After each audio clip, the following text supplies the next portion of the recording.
Api, Legarda, Marcoleta, Marco. Ano ka, Ruben? Ano ginarubeng mo? Tanod ka ba? Nakalimutan mo ba na senador ka?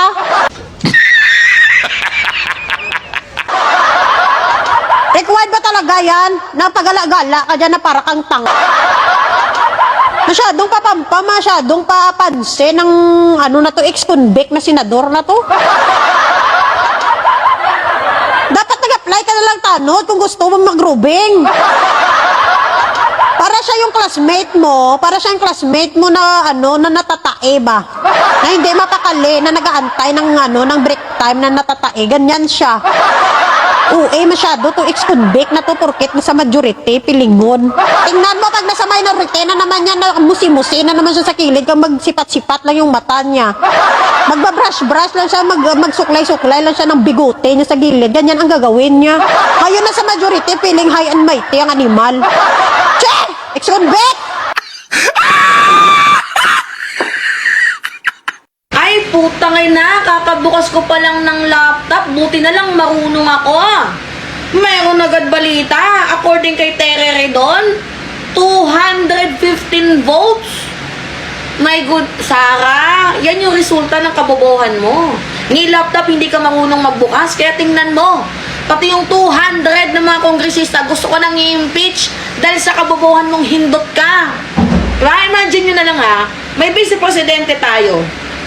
Tumataka sa accountability, tumataka sa public transparency, tumataka sa lahat. Magnanakaw.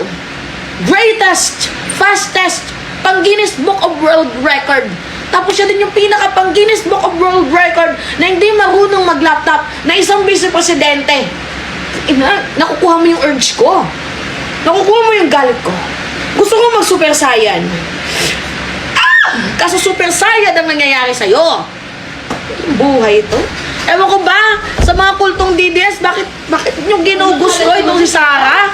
Gets niyo, mga minamahal? Utang inang yan. Gandang balita, ito yung sinasabi, talagang ang imo, ang kapangyarihan na galing sa kasamaan, binabawi, yan talaga ng mabilis lang.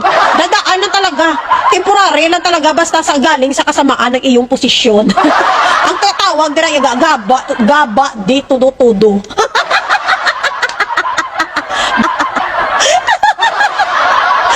Si Ruben, sanay na sanay na yan kay ex-convict na yan. So okay lang sa kanya mapariwara ang kanyang buhay kasi ex-con na yan. Si Cayetano, ahay, sinayang mo ang dekada mo na pangalan, hindi mo man lang iningatan. Lugi kayo kay Ruben kasi Ruben, ex-convict na yan. So paano ba yan yung tatlo na to, person of interest, ay ahay? Akala nila party-party na kasi napatakas nila si Bato, nakaupo siya bilang SP, pero malas pa rin.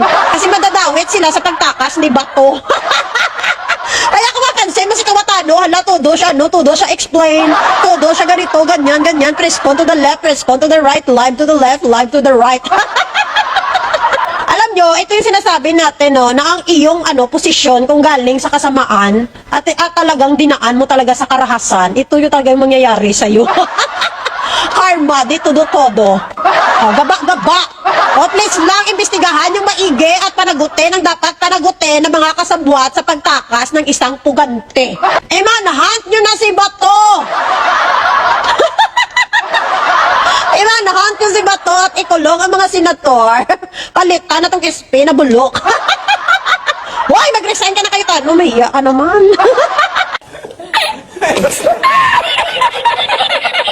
Talagang ginawa na talagang basura ni Cayetano ang Senado. Talagang ginawa niya talagang tuluyan, ginawang trapo. Talagang isasama niya talaga sa pagkabagsak at pagkalugmok ang Senado. Talagang ginawa niya talagang basahan niya. Talagang ginawa niya basahan. Imagine mo ha, si Bato na na pugante, na hinahanap at hinahante ngayon ng batas. Talagang inappoint pa talaga niya. Inappoint pa niya. Saan? Sa Committee of Public Order and Dangerous Drugs. Imagine mo yan, ang pugante nakala-absent, nilagay mo pa talaga dyan, inappoint pa talaga sa ganyang posisyon.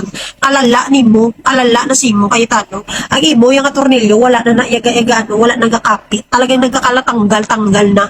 Ito pa, si Ruben Padilla, pinalit kay Senator Bam, tinanggal niya si Senator Bam, pinalit si Ruben Padilla. sa ano naman, sa education naman, sa basic education, di ba? Ano ba si Ruben? Ano ba natapos ni Ruben? Matalino ba si Ruben? Ah, matalino ba si Ruben? Kaya siya kinuha niya sa education, Cayetano? Kung hindi ka babano, talagang ginagago mo talagang taong bayan. Alam na alam naman natin na wala naman talagang tinapos si Ruben. At isa pa, mangu talaga si Ruben, baghak si Ruben. Ganon siya. Oh, alam na natin yan, kaya wag na nating anuhin pa, wag na nating lukuhin pa ang sarili natin. Alam na natin na si Ruben Padilla ay wala talagang utak yan when it comes to education. So bakit siya ang nilagay dyan? Talagang ginawa niyong trapo ang Senado Cayetano. Oh, next. Ang next, ito si Madam Risa, tinanggal din niya.